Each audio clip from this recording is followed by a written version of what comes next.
Bisa dijelasin dulu Mas, kan di sini ada 4 atau 5 poin penting gitu ya yang akan dipelajari nanti.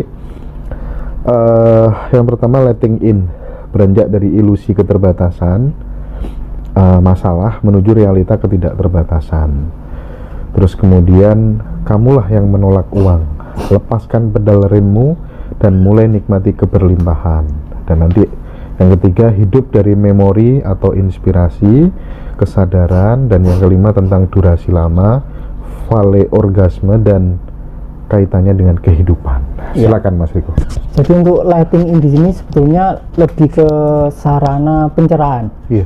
Karena ketika kita letting in, benar-benar yang letting in, maka diri kita akan tersadari sebagai fiksi atau tidak benar-benar ada. Karena sebenarnya diri ini pada dasarnya adalah sebuah fiksi yang dihasilkan oleh otak kiri kita atau otak penafsir. Misal ya, sedari kecil kita seringkali mengkategorisasi sesuatu menjadi baik dan buruk. Dan terkait dengan penafsir di sini, misal kita memiliki pengalaman melihat sunset lah. Nah, pikiran kita pasti melakukan verbalisasi seperti, "Ih, sunsetnya bagus banget," gitu. Nah, ketika verbalisasi ini terus terjadi sepanjang hari, bahkan seumur hidup kita, di situ akan mulai muncul pola-pola tertentu yang akan membentuk diri fiksi yang seakan-akan ada.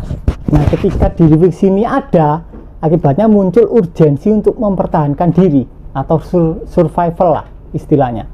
Nah, dari survival akan muncul terhadap upaya untuk menolak pengalaman yang kita anggap buruk, dan tentu saja terikat dengan pengalaman yang kita anggap baik. Nah, dengan penolakan dan keterikatan ini akan mulai muncul samskara.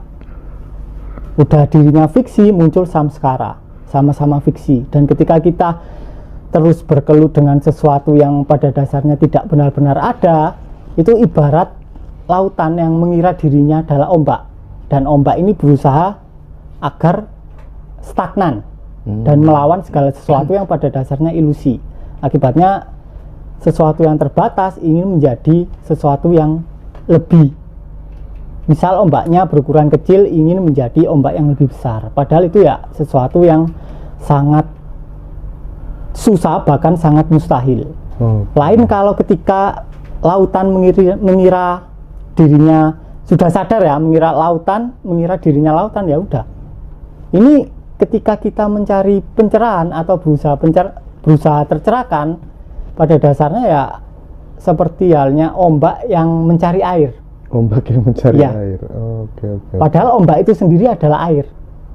Jadi yang mencegah semua manusia tercerahkan adalah usaha untuk tercerahkan.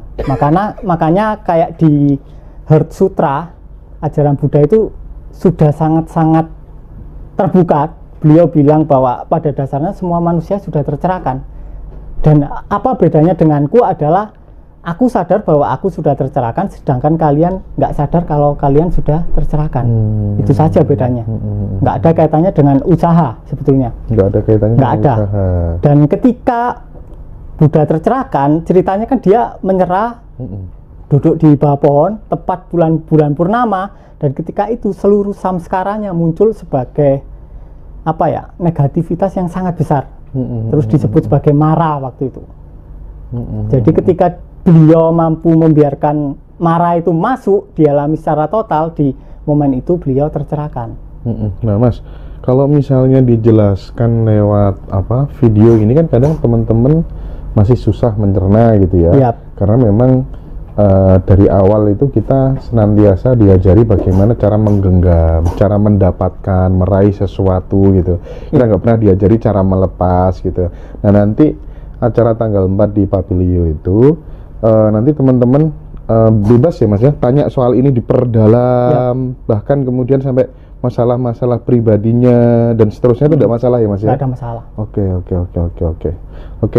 Nah kemudian yang kedua Mas, terkait dengan Mas Riko bilang di materi yang kedua itu kamu yang menolak uang loh. Lepaskan pedal remmu dan mulai nikmati keberlimpahan. Itu maksudnya apa sih Mas? Gini, misal kita ini kan ditanamkan dogma-dogma terkait uang kan. Dari kecil lah. Dan secara tanpa sadar kita mengadopsi belief dari orang tua kita. Dimana belief itu biasanya bersifat acak. Artinya ada yang bersifat gas dan ada yang bersifat rem. Misal keinginan kita, kehendak kita ingin kaya lah misal. Tapi jauh di bawah sadar kita memiliki belief bahwa misal ketika kaya kita takut dipinjemi orang uang pertama, atau misal kita orang kaya nggak bisa masuk surga, orang kaya nakal, hidupnya berantakan. Yang pertama gitu dihisap kan orang kaya kan katanya. Terus evil money banyak lah. Nah di situ kan berperan sebagai rem. Ibaratnya kita ngegas sambil ngerem. Artinya yang nggak kemana-mana. Makanya kenapa kok judulnya adalah Kamulah yang menolak uang, karena pada dasarnya manusia yang menolak uang, bukan uang yang menolak manusia. Oke. Manusia yang menolak uang, bukan uang yang menolak manusia. Jadi nanti teman-teman nanti di acara tanggal 4 itu bisa langsung tanya masalah-masalah pribadinya apa terkait dengan keuangan, dengan kesadaran dan lain sebagainya.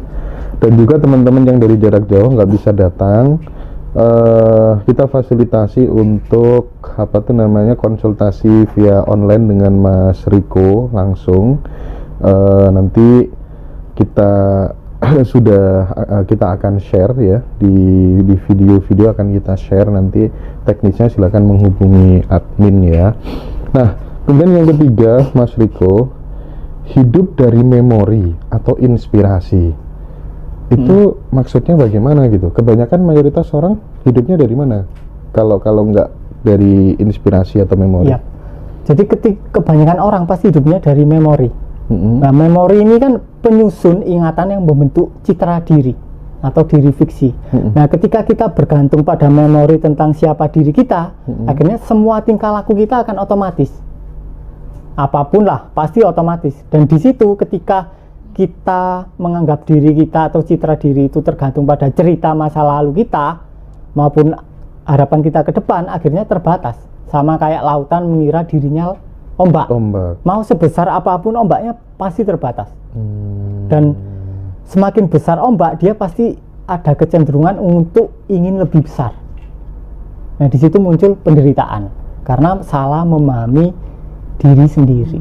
Jadi sumber dari penderitaan itu sebenarnya adalah kita salah paham bahwa sesungguhnya kita ini ketidakterbatasan, tapi justru kita malah ingin menjadi yang terbatas, begitu kan Mas Riko ya? Betul.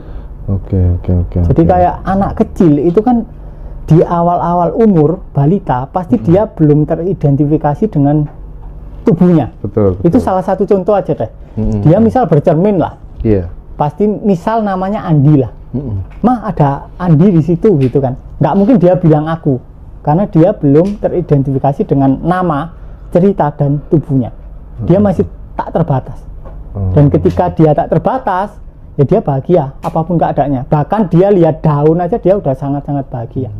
Dan itu yang kebanyakan tidak dimiliki oleh para orang dewasa. Meskipun lihat orang punya hutang, orang sakit, nggak ngefek ya Mas? Nggak ngefek. Nggak ngefek ya. Karena bayi itu ya. Iya. Baby eyes ya. Iya. Iya Mas Joko ya, baby eyes ya. Nah kalau terkait dengan kesadaran nanti yang akan dikulik, yang akan dikupas, intinya bagaimana Mas Riko? Intinya adalah kita akan biasanya kan kita mengira ada diri di dalam kepala kita kan, yang menavigasi tubuh kita. Jadi kayak pilot ada di dalam pesawat dan menyetir pesawatnya lah. Nah itu akan kita bedah bahwa sebenarnya tidak ada operator di dalam tubuh kita, atau tidak ada jiwa. Kalau Buddha bilang kan, beliau bilang nggak ada jiwa, nggak ada ruh, nggak ada Tuhan. Iya. Terus yang reinkarnasi siapa? Itu kan pertanyaan. Reinkarnasi cuma sebatas api yang padam. Itu cuma memory bursting. Oh itu menarik sekali, nanti dibahas tanggal 4 ya teman-teman ya. Nanti akan dikupas dengan tuntas begitu di tanggal 4, sehingga rugi ya teman-teman kalau nggak datang. Kepala sekolahku aja ikut datang. Oke. Dan yang terakhir ini kemarin ada teman dari luar pulau juga. Beliau daftar gara-gara dia mau ikut datang gara-gara soal ejakulasi dini. Ini nanti bisa ya Mas ya? Ya bisa. Curhat sak kapoe gitu ya Mas ya. Baik. Oke, Mas Riko.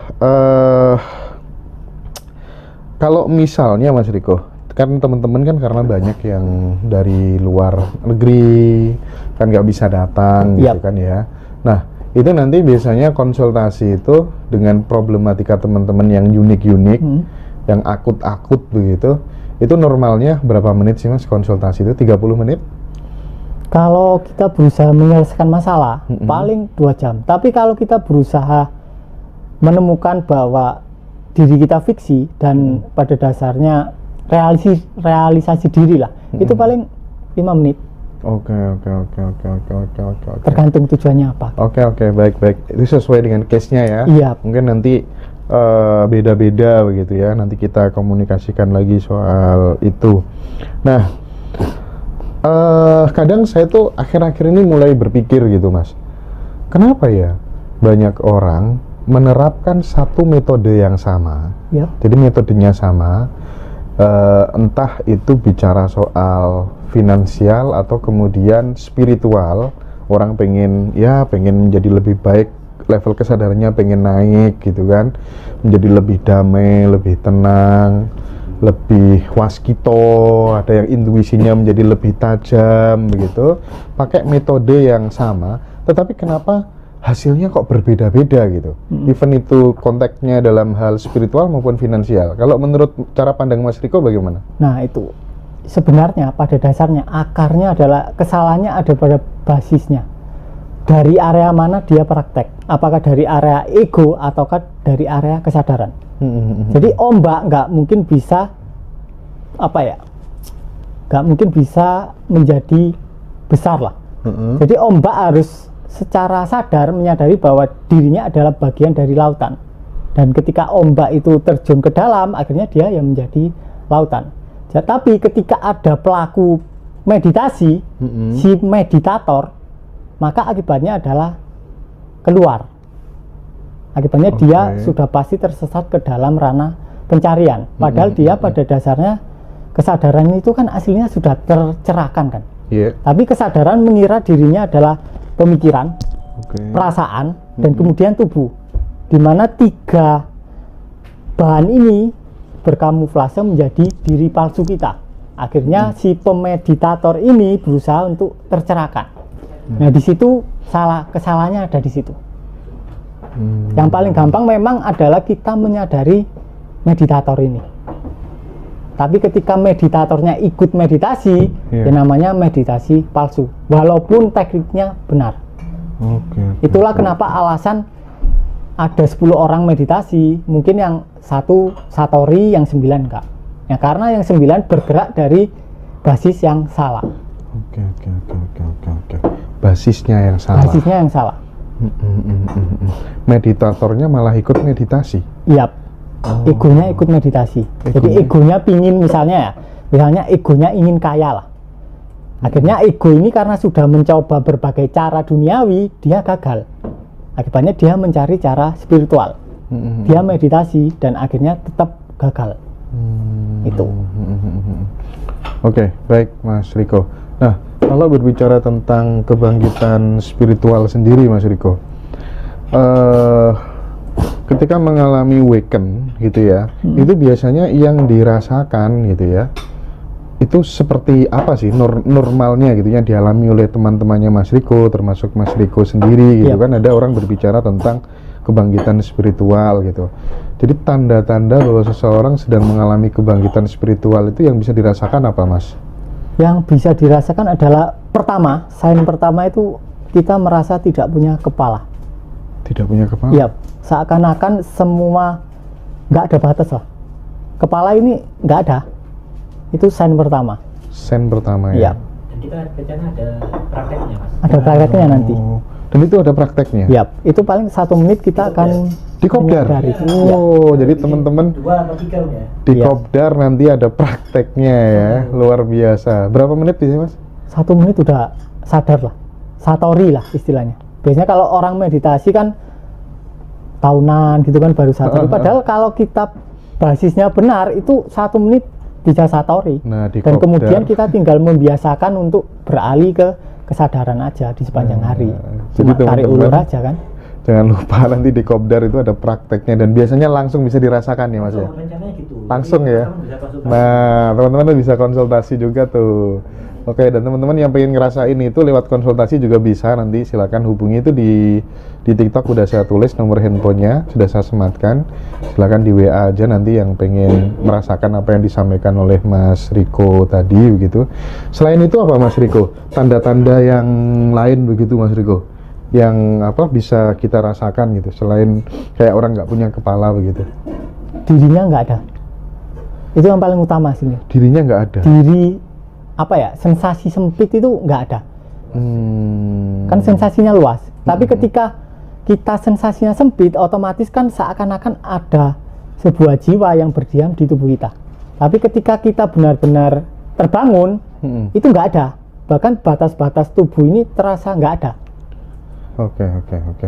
Nah, itu kalau dikomparasikan dengan gini gimana Mas? Misalnya gitu ya, dia mulai mempertanyakan ritual-ritual religius keagamaan yang selama ini dia kerjakan gitu. Dia mulai menanyakan tujuan hidup itu sebenarnya apa, Tuhan itu ada apa enggak begitu. Nah, kalau misalnya tiba-tiba muncul pertanyaan-pertanyaan seperti itu sehingga perspektifnya menjadi lebih luas untuk mencari tahu, itu termasuk bagian dari kebangkitan spiritual seseorang nggak Mas?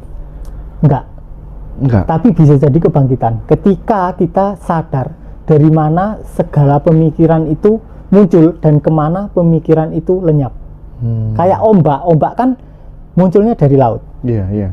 Tenggelamnya juga ke laut, sama. Tapi ketika kita bisa menyadari pemikiran, kemunculan pemikiran dan hilangnya pemikiran, kita akan menemukan kesadaran itu sendiri atau ketiadaan diri fiksi atau diri yang sejati. Walaupun bisa dikatakan tanpa diri. Oke, jadi materi ini kan materi sesuatu yang berat-berat semuanya, nanti itu akan dikupas oleh Mas Riko langsung di Kopdar, dan teman-teman diusahakan daftarnya sebelum tanggal 2 ya, sebelum tanggal 2 Januari gitu. Oke, soal kebangkitan spiritual Mas Riko,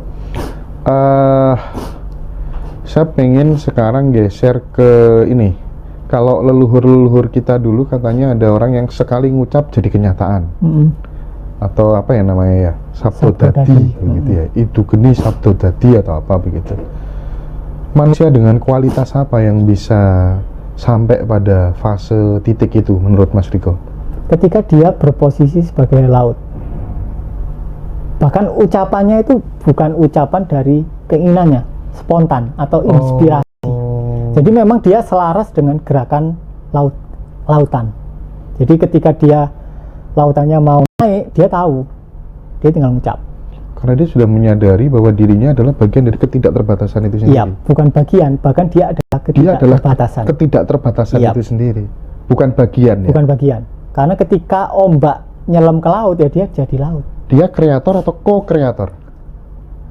Ketika pada dasarnya nggak ada ungkapan kreator dan co-kreator, karena pencipta ini pada dasarnya nggak benar-benar ada. Karena apa? Ketika kita menganggap pencipta ada, maka kita akan berasumsi ada yang diciptakan, maka ada keterpisahan. Tapi ketika kita benar-benar tahu bahwa segala sesuatu yang ada ini adalah gerakan dari yang tidak ada, maka tidak bisa dikatakan sebagai kreator. Karena yang ada ya memang ya hanya dia, hanya aku dan hanya sampean. Dan manusia termasuk alam semesta ini menurut Mas Riko tidak diciptakan? Tidak diciptakan. Sebuah ekspresi yang siklik, terus berputar. Dia terjadi dengan sendirinya begitu? Iya. Atau gimana? Jadi kecerdasan semesta. Secara apa ya? Kalau di dalam kita beragama gitu, di Islam sendiri gitu ya, dikatakan bahwa manusia pertama adalah Adam, tapi kan itu debatable banget gitu. Kalau misalnya Adam itu lahir kecil gitu di bumi sendirian, yang ngasih makan siapa, itu kan juga susah juga ngejelasinnya gitu. Atau kemudian jangan-jangan di dunia ini atau manusia pertama di muka bumi ini adalah hasil rekayasa genetika dari makhluk yang lebih cerdas dari manusia yang namanya alien dan lain sebagainya gitu. Nah, kalau dari versinya Mas Riko sendiri gitu ya, tebakannya seperti apa sih sebenarnya awal mulanya gitu? Gini, cuma yang perlu kita urgensikan adalah apa yang penting dari pertanyaan itu. Jadi ada 2 tipe pertanyaan. Yang pertama adalah pertanyaan yang tergantung sudut pandang kita. Kita memandang suatu pertanyaan untuk bangun ataukah untuk lebih tersesat. Kalau untuk bangun, ya kita cukup menyadari dari mana pemikiran atau pertanyaan ini muncul dan kemana pemikiran dan pertanyaan ini muncul. Kenapa kok orang-orang tercerahkan jarang menjawab pertanyaan yang gelambiar? Ya karena itu akan semakin menyesatkan. Semakin apa ya? Asumsi lah. Kan kita nggak benar-benar tahu. Tapi ketika kita mampu mengamati suatu pemikiran atau suatu pertanyaan munculnya dari mana dan kemana, itu akan ketemu apa yang dinamakan diri sejati. Atau kalau di Advaita namanya spiritual heart. Gitu. Jadi Mas Riko meyakini tidak ada satupun seorang spiritualis yang dia diperlihatkan bagaimana kejadian awal mula terjadinya manusia di muka bumi ini. Enggak. Dan nggak pernah nebak-nebak juga ya kira-kira. Nggak mungkin nebak, karena ya dia sudah menjadi keseluruhan. Kalau tentang teori evolusi gimana Mas? Yang menurut Mas Riko? Ya, memang benar, semuanya kan evolusi. Jadi kayak misalnya selnya Mas Hendra saling berikatan satu sama lain, membentuk organ, membentuk jaringan, akhirnya membentuk tubuh, kan sama. Evolusi juga kan. Bisa jadi memang leluhur kita sel tunggal itu atau gimana? Iya. Lebih realistis mana itu dengan kemudian hasil rekayasa genetika alien misalnya, makhluk luar angkasa? Kalau lebih realistis ya lebih realistis itu. Karena semua senyawa ini kan berikatan kan. Membentuk planet pun kan terbentuk dari helium, nitrogen, kan sama kan. Dan selnya sampai kan juga terbentuk dari atom-atom yang sama. Makanya tidak ada keterpisahan karena segalanya adalah satu. Tapi ketika kita ngelambiar ke sampai alien, terus sampai ke mana namanya, sosok pencipta, ya pasti lari-lari lah kita. Pasti lari-lari. Tapi ketika kita mampu menyadari pertanyaan ini asalnya dari mana, itu selesai sudah. Semuanya selesai, nggak ada pertanyaan. Karena pikiran pasti akan memperlebar pertanyaannya menjadi hal-hal yang tidak penting. Maksudnya bukan sesuatu yang harus dicari jawabannya, karena itu tidak ada hubungannya sama penderitaan kita. Itu sekarang meskipun alien ada atau tidak kan nggak begitu berhubungan kan. Iya. Oke. Mas Riko mengalami penderitaan terakhir kapan? Nah itu. Ketika ditanya kapan terakhir mengalami penderitaan, itu yang muncul adalah cerita Riko dan bukan aku. Itu susahnya di situ. Terakhir intinya ketika penderitaan itu muncul ya, itu paling cuma 20 detikan lah, terus hilang, hilang. Dan tiba-tiba ya selesai sendiri gitu aja. Terakhir ya yang ketipu 300 itu ya cuma 20 detikan. Udah selesai udah. Oke. Mas, tadinya kan kerja ikut orang, dipecat, terus kemudian melakukan effort ya, berbagai macam cara dilakukan gitu ya, berdoa, datang ke sana kemari, cari kenalan, relasi dan lain sebagainya. Terus tiba-tiba kemudian dapat pekerjaan baru gitu. Tapi kok masih segini ya, dipakai menghidupi orang, rumah kok masih kurang gitu. Terus tiba-tiba di PHK lagi. Kira-kira kalau prediksinya Mas Riko, yang salah itu apanya dan kudune piye gitu, harusnya bagaimana supaya kemudian tidak mengalami hal yang sama gitu. Misal gini, Mas Hendra tak tanya, misal Mas Hendra bercermin ya, terus di cermin itu Mas Hendra lihat refleksi wajahnya Mas Hendra itu belepotan, yang diperbaiki cerminnya atau membersihkan wajahnya? Membersihkan wajahnya. Nah itu karena semua semesta pada dasarnya adalah sistem cermin dari kondisi kedalaman kita. Jadi ketika kita berusaha memperbaiki kondisi, artinya kita sudah tersesat, pasti looping, pasti akan berulang, dipecat lagi gitu. Karena semua upaya yang dilakukan berasal dari basis samskaranya. Samskaranya misalnya kekurangan. Nah, rasa kekurangan ini ingin bertumbuh menjadi rasa kekayaan, dan itu pasti gagal, pasti akan turun naik. Tapi ketika kekurangan ini tersadari, akhirnya kekurangan ini sadar bahwa dirinya nggak ada, yang ada hanyalah background tanpa batas, ya udah selesai. Ibaratnya ketika gini deh, misal Mas Hendra kan lihat aku kan, iya kan, aku kan ada, tapi Mas Hendra pernah memperhatikan nggak ruang kosong di antara aku dan Mas Hendra? Iya. Iya kan? Nah, ketika memperhatikan, otomatis kan kekosongan yang adalah diri kita terjamah. Karena apa? Kekosongan yang ada di dalam dan di luar pada dasarnya adalah satu. Sama. Bahkan kamera yang di antara kita ini pada dasarnya adalah kekosongan. Karena berasal dari ikatan-ikatan atom tertentu. Dan ketika atom ditembus lagi, ya kekosongan lagi. Ketika kita melihat diri kita jaraknya sangat dempet, kita akan tahu bahwa diri kita adalah kekosongan. Tapi ketika jarak kita terlalu jauh dengan diri kita sendiri, akan tampak sebagai suatu benda atau suatu fisikal. Nah, andai kata kemudian yang tadinya dapat kerja dipecat, dapat kerja lagi, dipecat lagi, itu adalah Mas Riko gitu. Yang pertama kali ketika Mas Riko dihadapkan dengan istri yang udah nggak punya uang untuk masak di dapur, anak sekolah besok nggak ada uang saku, beli bensin motor nggak ada gitu. Yang saya pengen tahu kira-kira yang dilakukan Mas Riko biar teman-teman mudah memahami gitu ya, itu apa kira-kira? Andai kata mengalami fase itu. Nah, ketika misal aku ya, misal si Riko mengalami fase itu, misal, terus pasti ada sesuatu emosi yang dipicu oleh kejadian itu, ya kan? Iya. Emosinya nggak nyaman, Mas. Nggak nyaman. Kan? Jadi dia ya nggak hanya menyalahkan, pekerjaan apa ini, tempat kerjanya disalahin, segala macam disalahin gitu. Kenapa hidup kok gini-gini terus? Itulah normal ya menurutku. Normal. Nah, ketika misal di PHK kan ceritanya. Dari peristiwa PHK itu akan memicu emosi tidak nyaman kan di area dada kan.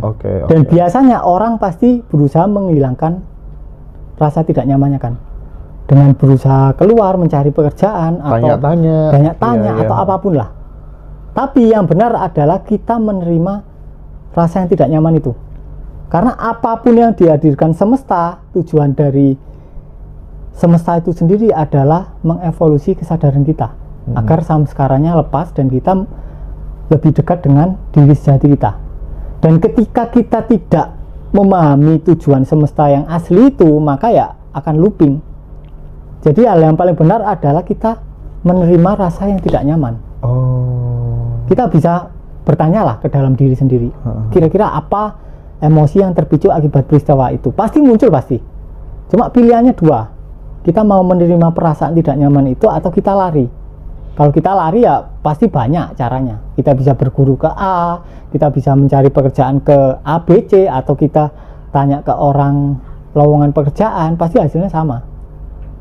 Dan tapi ketika kita berani untuk menerima rasa kekurangan ini, akhirnya rasa kekurangannya lenyap. Akhirnya inspirasi mulai muncul. Akibatnya kita terasa digerakkan oleh semesta. Itu bedanya antara motivasi dan inspirasi, karena motivasi pasti didasari oleh eksternal, rasa kekurangan itu sendiri, oleh samskaranya. Paham sekarang. Oke. Aku udah mulai ngeh sekarang apa yang dimaksud Mas Riko.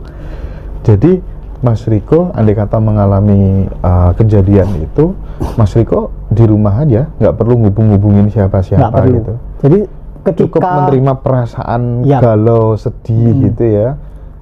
Dan ketika diterima, tiba-tiba ada urgensi bergerak, dan nggak dipikirin, tiba-tiba udah langsung gerak aja. Itu inspirasi. Tapi ketika kita masih menimbang-nimbang, berarti itu motivasi. Bedanya di situ. Inspirasi itu bukan pikiran. Bukan pikiran. Apa? Itu sesuatu yang melampaui pikiran. Sesuatu yang melampaui pikiran. Apa namanya itu? Spontanitas. Kesadaran. Kesadaran ya. Misal Mas Hendra gini misal Mas Hendra coba diulangi kata-kata aku gitu wis. Aku. Nah di situ kan ada ruang di mana verbalisasi aku muncul kan. Nah itu namanya kesadaran. Kalau awal-awal orang kan bilang aku kan hilang, aku hilang. Nah di sebelum aku yang baru ini muncul dan setelah aku yang lama ini hilang ada jeda kan. Nah pada dasarnya jeda itu adalah backgroundnya, bukan sekedar jeda. Sama kayak Mas Hendra misal praktek nafas, ada jeda dikit di antara nafas keluar dan nafas masuk, itu sama. Jadi bisa dicari tahu satorinya lewat mantra ataupun lewat nafas. Tapi orang kan kebanyakan kan fokusnya di nafasnya, dan fokusnya itu sempit, bukan di fokus yang luas, bukan di kesadaran. Jadi apa yang dianggap sebagai vipassana pada dasarnya adalah menjadi ruang dari nafas, bukan menyadari nafasnya. Itu yang jarang dipahami orang.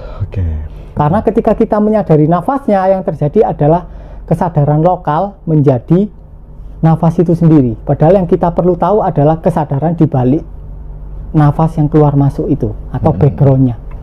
Nah, kemudian kalau misalnya gini Mas Riko, kan banyak ya kayak Ustadz Yusuf Mansur segala macam gitu ya. Orang disuruh sering-sering sedekah ya, dengan sedekah supaya kemudian mendapatkan kembalian yang berlipat ganda gitu. Artinya mengajarkan untuk membangun keberlimpahan di dalam diri lewat kebiasaan sedekah gitu. Tapi terkadang vibrasi yang muncul justru malah kekurangan karena berharap itu kan terbatas. Berharap itu kan terbatas gitu. Nah, konsep sedekah yang seperti apa menurut Mas Riko yang memang benar-benar akan menghantarkan seseorang itu menuju keberlimpahan begitu? Menurut Mas Riko gimana? Karena ada yang ya udah kalau kamu sedekah ya ini aja harus bisa melepas, kalau nggak bisa ngelepas ya percuma gitu. Gimana kalau Mas Riko? Nah, ketika kita berusaha melepas artinya kita nggak bisa lepas. Itu karena ada usaha untuk melepas. Sama kayak kita ingin agar tidak punya keinginan, itu kan juga termasuk keinginan. Nah itu, jadi yang pertama kita perlu adalah menyadari rasa kekurangan itu sendiri. Ketika rasa kekurangan tersadari, kita akhirnya sadar bahwa pada dasarnya kita tak terbatas. Otomatis kita sedekah ya sedekah aja, otomatis nggak perlu melepas niat yang A, B, C, D. Tapi ketika kita bergerak dari basis samskara, maka pasti amburadul, pasti ada tujuan dan ada niat yang tersembunyi. Kalaupun kita berusaha mempreteli satu-satu ya kayak benang kusut tuh. Jadi yang perlu kita lakukan atau kita sadari ya samskara kita sendiri. Intinya ya kita perlu berani dan jujur menerima apa sebenarnya yang kita rasakan. Itu aja hasilnya, dan itu hal paling gampang hasilnya. Cuma orang kan nggak berani kan kadang, karena rasanya tidak nyaman dan kita dari kecil sudah dibiasakan itu untuk yang jadi masalah, melawan. Itu yang jadi masalah. Karena dari awal kita udah dididik untuk seperti itu, melawan kan. Ya sama kayak kita dididik dari awal bahwa kita nggak tercerahkan, sama. Akhirnya kita berusaha tercerahkan. Sama kayak air mencari air. Di situ mulai muncul penderitaan. Oke. Jadi kalau misalnya ada orang ngomong saya tercerahkan ketika saya keliling 5 negara, itu nggak masuk akal ya? Itu nggak masuk akal. Nggak masuk akal ya. Oke, siap. Nah Mas, aku sekarang pengen bicara soal keyakinan. Ada yang mengatakan bahwa manusia itu adalah produk dari keyakinannya gitu. Tetapi toh pada kenyataannya, kalau misalnya kita pengen gitu ya, sekarang yakin aku setelah ini 5 detik lagi malam, itu kan nggak bisa juga kayak gitu kan ya. Nah, manusia sebagai produk keyakinannya itu menurut Mas Riko seperti apa? Konteks yang paling tepat itu bagaimana dan batasannya apa? Yap. Nah, keyakinan di sini kan tercipta dari verbalisasi pikiran kan. Misal kita diajak waktu kecil, terus ada verbalisasi, aku jelek, aku goblok, aku bodoh, atau misalnya aku jomblo. Nah, dari kumpulan kata-kata ini akan muncul apa yang dinamakan belief atau keyakinan.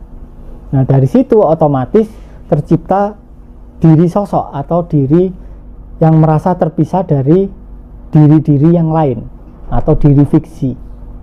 Tuh. Jadi diri fiksi adalah satu-satunya sumber penderitaan.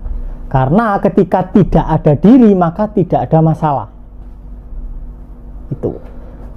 Kuncinya adalah ketika tidak ada diri fiksi maka tidak ada masalah. Masalah ada karena ada diri fiksi. Berarti tugas utama, yang paling utama itu sebenarnya adalah kita kembali untuk menemukan diri kita yang sejati, yang bukan pikiran, bukan ego itu tadi ya Mas ya? Iya, karena apa? Ketika kita mencari kekayaan, ketika udah berhasil pasti tetap menderita. Karena dirinya belum ketemu. Pasti Okay. ada aja lah. Dan itu nanti di Kopdar untuk menemukan diri sejati itu bisa dipraktekkan Mas, bisa dilakukan di rumah lewat apa atau apa gitu? Bisa dilakukan. Bisa. Intinya kan untuk meditasi pada dasarnya adalah ketangkasan, bukan soal doing, tapi being. Nah, untuk ke being kita butuh ketangkasan. Ketika sekali udah tahu, oh gini, udah pasti bisa selanjutnya. Tinggal tarik ulur aja terkait kebiasaan, karena kita dari kecil kan terbiasa untuk memposisikan diri kita sebagai manusia kan, sebagai pemikiran, emosi dan tubuh. Betul, yang dianggap sebagai manusia. Nah, kita perlu membiasakan diri kita sebagai kesadaran. Itu aja. Kesadaran ya. Dan itu nggak butuh guru pada dasarnya. Nggak butuh workshop. Nggak butuh, aslinya nggak butuh. Aslinya nggak butuh ya. Yang dibutuhkan kurang pede aja ya. Iya, yang dibutuhkan pada dasarnya adalah satsang. Saling berkumpul orang yang mempunyai urgensi atau tujuan yang sama. Karena ketika workshop atau kelas, yang ikut otomatis memposisikan trainernya sebagai guru, dan bawah sadarnya pasti ada figur otoritas. Otomatis bawah sadarnya menganggap dirinya nggak bisa mengalami apa yang dialami oleh trainernya. Itu yang bahaya. Sudah ada dikotomi gitu ya. Iya. Itu salah satu penghalang utama dari para pencari. Nah, berarti menurut Mas Riko, sukses tanpa keyakinan itu sangat mungkin ya? Sangat mungkin. Lebih dimungkinkan tanpa keyakinan. Lebih dimungkinkan tanpa keyakinan? Iya. Karena keyakinan sebagus apapun membatasi.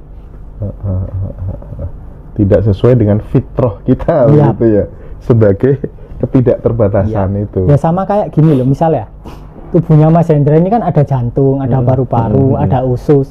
Nah, ketika usus mencoba menjadi paru-paru, ya mau diar. Ya kan? Kan ketika kita melihat dari sudut pandang lebih tinggi, kan pasti kita paham bahwa misal, oh Mas Hendra ini perannya paru-paru, Om Joko ini perannya jantung, si Riko ini perannya usus. Nah, ketika si Riko ini karepnya sendiri menjadi kelamin, ya buyar. Karena secara keseluruhan pasti beda-beda dan itu saling teratur, saling mendukung satu sama lain. Oke. Aku jadi tertarik ingin tahu pendapatnya Mas Riko ya tentang kan ada ya yang mengatakan bahwa roh manusia itu ditiupkan gitu kan. Itu di kitab suci gitu ya. Nah, prediksinya Mas Riko gimana sih kok kemudian Tuhan bisa berkata-kata kepada manusia sedetail dan sepanjang itu gitu ya. Even itu di kitab suci ini, kitab suci itu gitu. Itu bahasa Tuhan atau bahasa pikiran jernih manusia menurut Mas Riko? Sekarang gini, Mas Hendra sadar nggak bahwa kebanyakan yang mendapat wahyu itu pria? Iya, mayoritas pria memang. Iya kan? Kenapa wanita enggak? Nah iya, kenapa? Kok gak adil ya? Ya kan? Padahal ketika kita benar-benar tahu ya, udah pernah mengalami, justru kebanyakan yang tercerahkan itu sebenarnya ada pada pihak wanita. Cuma wanita karena tidak ada dorongan untuk koar-koar, dia ya biasa aja. Tercerahkan itu bagi dia ya biasa aja gitu. Ya bahagia ya udah kita rasakan sendiri. Terus. Tapi kalau pria itu ada dorongan yang, energi yang kan kalau pria kan. Dorongannya untuk menyampaikan keluar. Tapi untuk menyampaikan keluar tergantung. Dia benar-benar dapat inspirasi atau motivasi. Dan kebanyakan yang disampaikan kan beda-beda. Ya itu kenapa? Nah, kok laki-laki gitu. Kok laki-laki? Iya. Ya itu tadi, kenapa kok laki-laki? Karena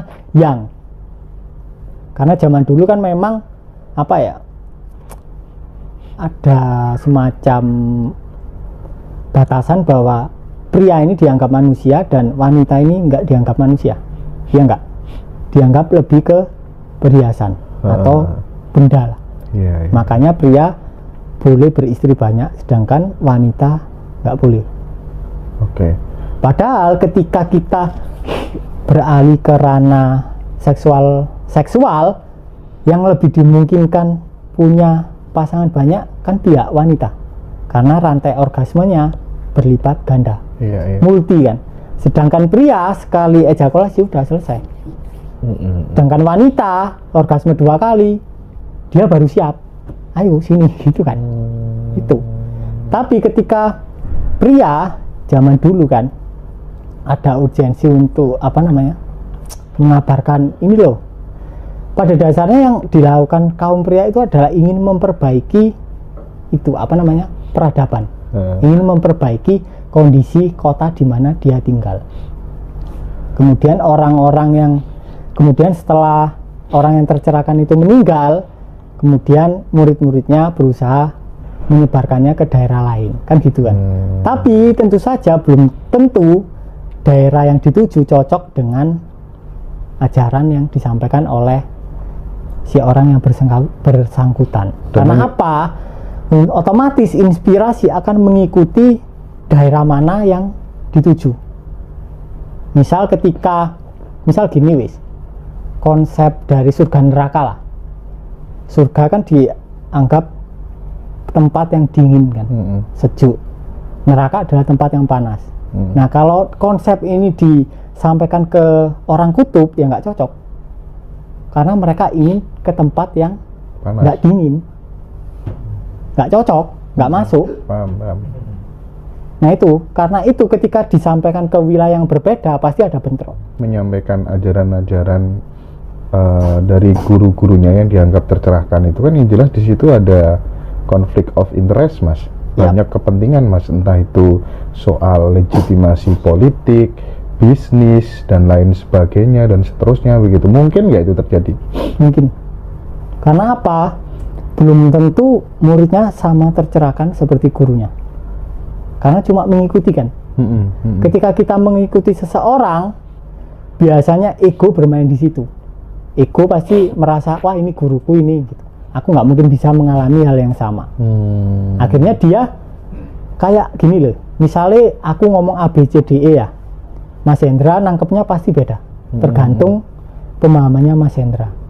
Nah ketika aku bilang A, bisa saja Mas Hendra nyampaikan ke Om Joko B. Pasti beda jauh. Dan pada zaman itu belum ada namanya tulisan, kata-kata kan. Terus di zaman selanjutnya baru dibukukan. Jadi belum tentu itu apa yang dipahami oleh orang yang tercerahkan tersebut. Nah, kalau kemudian digembar-gemborkan, kalau kamu pengen selamat, kamu pokoknya harus niru semua perilakunya sosok ini.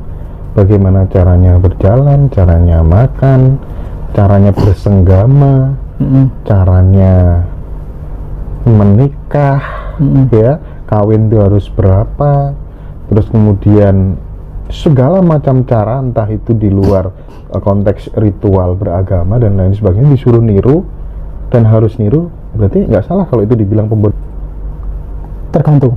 Jadi gini, ketika kondisi manusia itu tidak sadar, mereka terkesan perlu diatur. Tapi ketika dia sadar, dia nggak mungkin nyolong kan. Tapi orang sadar pasti ada urgensi nyolong.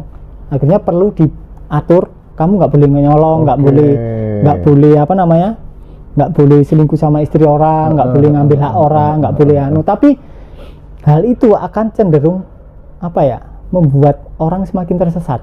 Karena apa? Aturan dibuat untuk dilanggar. Jadi yang paling benar adalah menumbuhkan kesadaran masing-masing orang. Jadi yang poin pertama yang paling penting adalah mengajarkan kesadaran sejak dini. Karena ketika kesadaran tidak diajarkan sejak dini, maka diperlukan aturan. Karena ketika kita tidak benar-benar sadar, maka ada dualitas. Ada yang berusaha buruk dan ada yang berusaha baik. Di situ perang. Makanya perlu diatur. Berarti orang yang sudah menemukan kesadaran sesuai fitrah tadi sudah nggak butuh agama dong seharusnya. Yes. Iya, karena dia sudah tahu apa ya? Inspirasinya itu udah tahu dia. Jalannya kemana? Oh, nyolong itu jelek, udah tahu dia. Nggak mungkin nyolong, kan dia udah tahu secara aktual ya, nyolong itu ya buat apa dia nyolong kan gitu kan. Tapi kalau orang nggak benar-benar sadar, dia perlu dikasih aturan, ini loh kamu jangan nyolong, nanti kamu masuk neraka. Karena dia belum benar-benar sadar. Tapi ajaran untuk yang memberikan aturan juga tidak begitu efektif. Karena aturan ada untuk dilanggar. Nah, Mas, kalau bahasanya Mas Riko kan inspirasi. Kalau bahasa orang beragama, agama apa aja sebut dia dapat wahyu.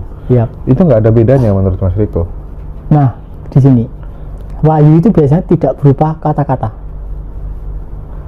Ya kita hanya tahu aja. Tahu aja. Tiba-tiba tahu aja, bukan berupa kata-kata. Tapi sorry. Kalau kemudian wahyu bukan kata-kata, tiba-tiba tahu, terus kemudian di kitab-kitab suci itu ditulis kata-kata segitu banyaknya, berarti termasuk karangan dong? Belum tentu. Ketika kita tiba-tiba tahu, kita kan harus mengucapkannya berupa kata-kata. Berarti kan tafsirnya dia terhadap itu pengalaman aktual. Terhadap pengalaman. Makanya kok tiap nabi pasti beda-beda. Karena area otak kirinya pasti tradisinya beda-beda. Makanya dari tradisi wilayah A itu akan gagal ketika dipakai di tradisi wilayah B. Karena udah pasti beda, dari struktur budaya juga pasti beda. Ketika itu dipaksakan, ya susah. Pasti akan terjadi fanatisme. Wah, repot juga ya, terus kemudian mendokumentasikan pengalaman kerohanian seseorang yang harusnya yang bisa menafsirkan adalah orang itu sendiri, sementara orang yang sudah meninggal, terus sahabat-sahabatnya menafsirkannya. Wah, riskan juga ya Mas ya. Ya, yang paling benar itu adalah menafsirkan pengalamannya sendiri-sendiri. Karena ketika kita menafsirkan pengalaman orang, pasti ya tergantung sudut pandang kita. Kita nggak tahu kita sedang memakai kacamata hitam. Tampaknya hitam, padahal ya enggak. Jadi ketika misal Cakno punya pengalaman A, terus bagiku B, ya kan salah bagiku. Ya kan, padahal pandangan Cakno benar. Tapi ketika tak tafsirkan pasti salah. Jadi ketika seorang tercelakakan mati, ya udah selesai harusnya. Oke, teman-teman banyak yang tanya soal info kopdar di Surabaya itu di Hotel Papilio, atau hubungi nomor ini ya, saya tulis ya. Silakan dilihat itu di chat WA aja nanti. Info kopdarnya nanti tanggal 4 di Hotel Western Papilio, Jalan Ahmad Yani ya. Nah, acaranya nanti di situ, teman-teman nanti bisa daftar, usahakan sebelum tanggal 2 Februari ya teman-teman ya. Nah, Mas Riko, soal intuisi atau inspirasi atau wahyu tadi, saya pikir udah, nanti mungkin teman-teman sudah nangkep lah ya, udah bisa nangkep sendiri, menyimpulkan sendiri gitu. Saya sekarang pengen geser ke meditasi katarsis meditation. Itu apa sih Mas Riko? Jadi katarsis ini adalah clearing samskara. Ya sama, lighting ini tuh termasuk katarsis. Pembersihan. Jadi ketika kita tidak punya filter, artinya kita tidak melihat matahari dengan kacamata hitam, matahari akan tampak oranye. Tapi ketika kita pakai kacamata hitam, bahkan warna hijau juga tampak hitam. Oke. Dan nanti di acara tanggal 4 itu diajari nggak Mas cara melihat dan melepaskan diri dari pikiran gitu. Jadi kita melihat sesuatu, kita tidak selalu kemudian menggunakan pikiran gitu. Itu gimana tuh? Tapi untuk poin yang penting adalah ketika kita berusaha lepas dari pikiran, maka kita tidak bisa lepas. Oh, karena kita berusaha, karena ada effort. Karena pada dasarnya kita sudah terlepas dari pikiran. Oh. Kayak ruang ini pasti sudah terlepas dari tugas kita tuh sebenarnya menyadari aja ya. Hanya menyadari, sadar bahwa kita sedang sadar. Itu udah selesai pasti. Sadar bahwa kita sedang sadar itu sudah selesai semua masalah. Oke, menarik. Yuk teman-teman, saya sarankan datang ya. Ini acara luar biasa, sumpah teman-teman, nggak perlu bayar mahal-mahal.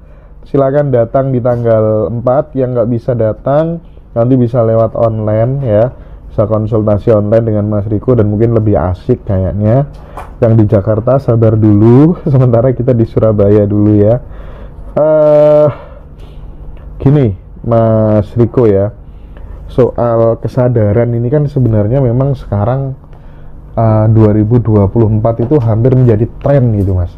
Orang semuanya pada lari ke belajar tentang kesadaran gitu. Artinya mereka sudah berani menggeser status quo, belief yang lama tentang dogmatisme buta sebuah agama, itu mereka udah mulai banyak keluar gitu. Prediksinya Mas Riko ini akan semakin membesar menjadi sebuah kesadaran kolektif apa enggak menurut Mas Riko loh? Semakin membesar. Tapi ada satu poin yang harus kita berhati-hati. Misal ya, kita harus waspada terhadap jebakan dari otak kiri kita. Jadi kayak kita misal di sebelumnya kita bilang bahwa aku ini adalah ini. Terus otak kiri kita setelah belajar kesadaran teorinya, otak kiri kita berkata aku adalah ketiadaan. Sama kan? Cuma sebatas verbalisasi kata-kata yang dipercaya, masih sebatas belief, bukan ke pengalaman aktual. Kalau kita ingin mengalami pengalaman yang aktual ya kita harus bisa menyadari dari mana kata-kata aku adalah ketiadaan ini muncul dan kemana kata-kata itu berpulang. Karena kebanyakan orang pasti terjebak di konsep dan itu lebih berbahaya daripada nggak ngapa-ngapain. Lebih baik nggak ngapa-ngapain. Jadi Mas Riko yakin ya, gimana sih logikanya kan, karena masih banyak teman-teman yang Mas berarti hidup ini effortless dong gitu, berarti kita nggak perlu ngapa-ngapain dong. Padahal dari kecil kita ditanamkan kalau kamu melakukan sesuatu yang tidak dilakukan oleh orang lain, kelak kamu akan mendapatkan sesuatu yang tidak didapatkan oleh orang lain. Lakukanlah sesuatu yang berbeda gitu. Bagaimana dengan pertanyaan tadi itu Mas? Nah, yang perlu kita tanyakan pada dasarnya adalah hidup itu apa? Hidup itu yang mana? Gitu. Yang mana? Hidup itu yang mana? Apakah hidup ini yang dinamakan seonggok fisik yang lahir dan kemudian mati, ataukah background dari segala sesuatu yang muncul dan tenggelam? Ketika kita mengalami secara pasti apa itu kesadaran, otomatis kita tahu bahwa hidup adalah kesadaran itu sendiri dan bukan fenomena yang terjadi di dalamnya. Nomena lah istilahnya. Jadi kayak misalnya papan tulis kita coret-coret, sebagus apapun gambar papan tulis itu bukan sebuah realitas. Realitasnya adalah papan tulis itu sendiri. Dan dengan dicoret-coret bukan berarti papan tulis layar putihnya itu lenyap. Kan tetap ada kan, cuma ketutup aja. Iya Mas. Mas Hendra kalau mau gabung ke grup WA Ngaji Rasul bayar berapa? Oh nggak perlu bayar Mbak Lastri, WA saya aja nanti saya masukin ya. Pada saat manusia tidur, yang tidur itu apanya Mas Riko gitu? Yang tidur adalah diri fiksinya. Diri fiksinya. Makanya kenapa ketika kita bangun, kita tahu bahwa semalam nggak ada mimpi, ataupun kita tahu bahwa semalam ada mimpi. Berarti ada keterjagaan yang konstan. Nah itu diri kita yang sebenarnya. Itu hanya bisa dialami ketika kita udah terbiasa ada di posisi kesadaran. Jadi pertama satori, terus kita membiasakan di kehidupan sehari-hari, terus pelan-pelan akhirnya kita sadar ketika tubuh kita tidur. Itu ada keterjagaan konstan. Bahkan ketika mimpinya muncul, kita sadar bahwa ada mimpi. Kita nggak terjun bebas ke dalam mimpi. Wah, tambah cerdas sih ngobrol karena Mas Riko terus ya. Mas, aku kebetulan bawa teman Mas. Nah, temanku ini namanya Ung Sokra Mas. Nah, nggak ada liam suka ini Mas. Cerita soal weden terus hantu terus gitu ya Mas ya. Bayangin coba di rumah gitu anak-anak diceritain kan ya pada nggak bisa tidur segala macam gitu. Tapi dia itu saya yakin apa yang diceritakan ke saya itu nggak bohong gitu. Saya yakin itu nggak bohong, tapi saya nanti pengen jelas, pengen tahu lebih jelas kira-kira menurut Mas Riko dia sedang mengalami apa sih gitu ketika dia naik motor gitu ya, terus tiba-tiba bensinnya habis, dia didorong sama gundul, sama tuyul atau apa nggak tahu ya, tapi itu dia mengalami gitu. Terus kemudian tiba-tiba berhenti, ternyata ada orang kayak semacam kayak berbaju api gitu sebelah kanan gitu. Nah, uripe selalu lihat hal-hal kayak gitu. Apa mungkin saya semprawuti pikirannya atau gimana? Aku nggak tahu ya. Ini secara sains atau mungkin gara-gara dia jarang tirakat terus, jarang tidur, saya nggak tahu. Nah, saya ingin tahu kira-kira kalau dalam perspektifnya Mas Riko itu apa sebenarnya yang terjadi?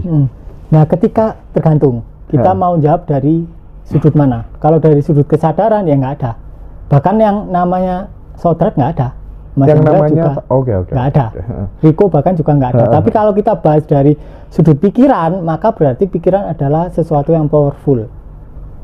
Dan kerugian besar ketika atensinya ada di makhluk gaib. Iya, kejawab sekarang. Kalau atensinya misal digeser kekayaan, pasti udah sangat-sangat kaya kan. Atensiku kan peluang terus, Mas. Jadi aku nggak pernah ketemu weden, Mas. Iya kan? Peluang, Mas Hendra beli ini, sewakan gitu terus ya, bener. Tapi ketika atensinya berarti kan sangat kuat kok. Ya kan? Iya. Ketika dia atensi masuk, setan masuk, aja masuk. Iya, muncul setannya, apalagi atensi kekayaan kan gitu kan. Cuma ya kita nggak mau ngatensi ke hal-hal yang enak gitu loh. Tapi bener loh Mas. Tapi nyata ini soal atensi itu nyata. Saya pernah kan ngobrol sama Pak Agung WB gitu ya. Sebenarnya semua itu karena atensi aja kok Mas Hendra. Mas Hendra kemana-mana dapat peluang karena atensinya ke situ. Ya kalau atensinya ke hantu, ke makhluk halus ya beneran akan terjadi sesuai atensi gitu kan. Nah, atensi itu sebagian besar dipengaruhi oleh pendaman emosi kita. Ketika kita waktu kecil sering stres, pasti atensinya kalau nggak ke bencana ya ke makhluk halus. Itu pasti. Kenapa Indihome pasti nerawangnya ke makhluk halus dan bencana. Iya. Tapi kalau karena dia masa kecilnya dibully segala macem gitu. Dan itu belum dibiarkan masuk. Otomatis itu mewujud ke pandangan-pandangan visual yang dianggap wangsit. Sebentar. Mas Riko kan ngajarin untuk kemudian kita effortless, ya kan, dengan menyadari gitu kan. Tapi tadi sempat mengatakan ya orang itu tergantung atensinya gitu. Ya sebenarnya kalau orang pengen berlimpah, pengen kaya secara materi gitu, ya nggak salah dong kalau kemudian atensinya diarahkan ke sana dan dia akan seperti itu. Gimana? Ya betul. Tapi masalahnya adalah mengubah atensi itu sangat sulit. Kalau orang terbiasa dari lahir atensinya ke makhluk halus, itu dirubah ke kekayaan itu akan sangat sulit. Karena selama bertahun-tahun dia udah membiasakan otaknya, perasaannya dan seluruh sistem tubuhnya untuk atensi ke makhluk halus. Tapi ketika dia membersihkan samskaranya, otomatis itu akan sangat mudah. Mantap, ini luar biasa ini. Ini konten keren. Ya teman-teman, sorry ya, itu macet-macet ya live-nya. Nggak apa-apa, nanti nonton di YouTube aja. Dan percaya sama saya, datang tanggal 4. Nggak bohong ya, serius. Nanti kita hajar Mas Riko bareng-bareng ya. Assalamualaikum Mas Hendra dan teman-teman semua. Saya mau tanya tentang keresahan dalam hati saya terkait dengan cara menyelami rasa. Semisal saya punya luka batin, pengabaian masa kecil hingga saya yang dewasa menjadi orang yang nggak enakan, berusaha memenuhi ekspektasi orang lain, mengalah biar nggak kehilangan siapapun karena takut diabaikan lagi hingga akhirnya babak belur sendiri. Nah, tata cara menyelami rasa pengabaian hingga ia terlepas itu gimana caranya ya Mas dan teman-teman semua gitu? Ya, jadi yang terpenting dari metode letting in adalah memasukkan letting in di kehidupan sehari-hari. Karena apa? Karena pasti kehidupan sehari-hari itu adalah kejadian-kejadiannya memicu pendaman emosi kita. Pasti. Apapun kejadiannya pasti terpicu. Misal kayak aku tadi macet gitu ya. Pasti kan terpicu kan, kayak rasa kesel atau rasa apa. Jadi apapun yang dialami pasti akan memicu. Dan bagi Om Joko belum tentu itu memicu emosi yang sama. Jadi tergantung orangnya. Dan alangkah baiknya ketika kita bisa memasukkan suatu metode ke dalam kehidupan sehari-hari. Jadi nggak terbatas sampean meditasi sejam terus 2-3 jamnya libur, kan itu aneh. Nggak mungkin bisa. Jadi bagaimana caranya meditasi masuk ke dalam 24 jam kehidupan kita. Ya awalnya kita harus nggak lari, kita harus tahu alasan dibalik kenapa ada urgensi untuk bermeditasi. Itu pasti akan banyak yang tersibak, karena pasti ada alasan tertentu kenapa kita ingin belajar meditasi, kemudian meditasi. Itu pasti ada alasannya pasti. Entah lagi bermasalah finansial, entah lagi stres, entah lagi galau, pasti kita lagi ada sesuatu dan kita ingin melenyapkannya. Nah, saya ini kan bawa Pak Tukang saya, Mas. Nah, Pak Tukang saya ini bertahun-tahun kan nukang aja. Pengennya hidupnya kan maju dan berkelimpahan gitu. Akhirnya suatu hari tak suruh jadi YouTuber. Tapi YouTubernya di bidang sapi, transaksi jual beli sapi di pasar sapi begitu ya. Nah, saya nggak tahu itu malah menuju keterbatasan apa enggak, sesuai sama fitrahnya dia apa enggak begitu ya. Tapi kalau kemudian kita udah punya pekerjaan tetap seperti itu dan hidup rasanya kok stagnan, kok gini aja, kerja hari Senin, Sabtu dipakai bayar ini sudah habis lagi. Nah, caranya bangkit menjadi orang yang berlimpah sesuai ekspektasi, punya keinginan berarti ini kan ya. Kalau menurut Mas Riko yang harus dilakukan oleh Pak Tukang saya ini harus bagaimana, Mas? Jadi semesta pasti mengarahkan ke jalan yang enak, ya kan? Jadi semua aliran sungai pasti arahnya ke lautan. Pilihan kita cuma dua, kita mau ikut aliran semesta atau kita nolak. Jadi semua aliran semesta pasti mengarah ke kebaikan individu, meskipun individunya aslinya fiksi. Tapi kita sejak kecil dididik untuk punya hasrat dan keinginan sendiri. Itu intinya itu. Dan ketika keinginan kita bertolak belakang dengan aliran semesta, otomatis kita menderita karena kita tidak bahagia. Kalau Pak Tukangnya bahagia dengan profesi tukang, ya nggak ada masalah kan. Tapi ketika dia nggak bahagia, terus banyak masalah, terus dia tiba-tiba diarahkan jadi YouTuber dan berhasil, ya berarti arahnya di situ. Kalau dua-duanya dan bahagia, ya it's good. Tapi kalau kemudian udah dua-duanya, tapi kok stagnan aja, apa yang harus dilakukan? Nah, di balik rasa stagnan itu, peristiwa stagnan itu pasti ada semacam emosi yang dipicu, ngeluh dan lain sebagainya gitu ya. Nah, keluhan itu kan adalah ekspresi dari perasaan yang tidak disadari kan. Tapi ketika kita mau mengalami emosi yang tidak nyaman itu secara total hingga lenyap, akhirnya kita gerak-gerak sendiri otomatis, karena kita tidak terpisah dari aliran laut itu sendiri. Nah, berarti yang harus dilakukan oleh Pak Tukang ini apa? Menyadari samskaranya. Contoh diverbalkan aja, misalnya pas dia lagi santai-santai sambil ngerokok gitu. Lagi ngerokok terus dia keinget aku kerjaannya kok gini terus gini aja, gitu kan. Ini kok gini aja gitu. Nah, di situ kan sebelum verbalnya muncul pasti ada perasaan tertentu kan yang ditolak, sehingga karena nggak bisa keluar akhirnya dia mencoba keluar lewat pikiran. Sedangkan pikirannya juga tidak diizinkan untuk keluar apa adanya, ditahan kan, dipikirin lagi kan. Otomatis dia tidak bisa mengalami katarsis lewat verbalisasi pikiran, akhirnya stuck pola energinya di tubuh dan akhirnya ya looping. Tapi ketika dia mampu menyadari di detik pertama emosi nggak enaknya muncul, ya udah selesai kan. Itu pasti akan terpicu terus sampai habis, sampai terurai semua, dan kemudian inspirasinya datang, kemudian dia jalan sendiri udah. Aku masih belum ngeh, Mas, caranya yang paling gampang itu, maksudnya dia kan nyesal tadi ya, putus asa, ibaratnya kok gini aja gitu. Artinya dia cuma cukup ngerjakan aja, ya udah jadi tukang, terus kemudian setiap hari Minggu pergi ke pasar sapi gitu. Yang misalnya perasaan yang harus dibangun gitu loh, supaya ada naik level gitu loh, apa kira-kira? Nggak ada yang dibangun. Nggak ada. Orang bingung karena terbiasa dengan sesuatu yang rumit. Jadi semua teknik meditasi pasti rumit. Akhirnya kita terbiasa di situ. Padahal meditasi yang kita alami sebenarnya adalah sesuatu yang simpel. Kayak ruang-ruang ini kan kosong, ini kan simpel, sangat simpel. Tapi ketika kita terbiasa dengan sesuatu yang rumit, kita bahkan akan cenderung overlook lah terhadap sesuatu yang simple. Padahal segala sesuatu pada dasarnya ya simple.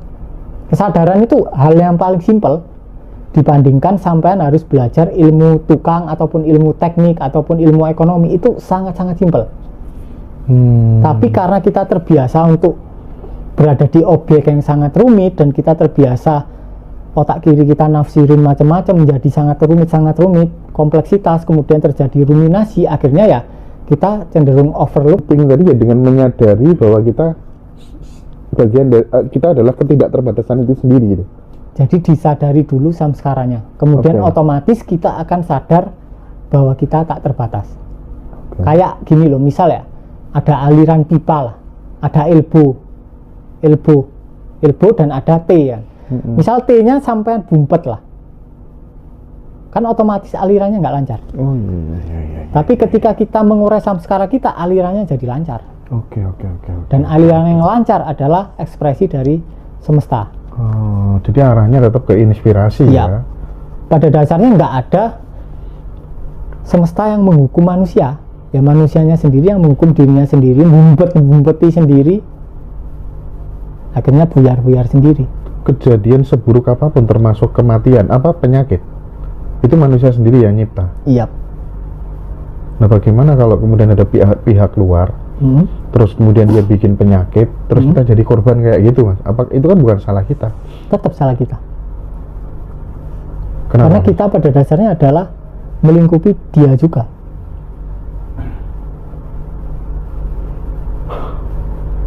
Tetap salah kita. Karena ketika kita nyalakan pihak lain, berarti kita sudah berpindah posisi ke diri yang fiksi. Intinya itu. Tapi ketika kita berada di lautan, ya mau ombak ke 1000 yang salah, ya tetap kita yang salah. Oke. Baik, Mas. Saya bingung. Semalam saya coba selami tentang rasa marah, tapi masih agak bingung apa yang mesti dilakukan pada rasa atau emosi tersebut. Setelah disadari gimana lagi gitu. Nah, itu. Setelah disadari gimana lagi. Biasanya orang kan karena terbiasa doing, dia bingung mau diapain. Padahal enggak diapa-apain. Kayak misalnya kita melihat Mas Hendra lah.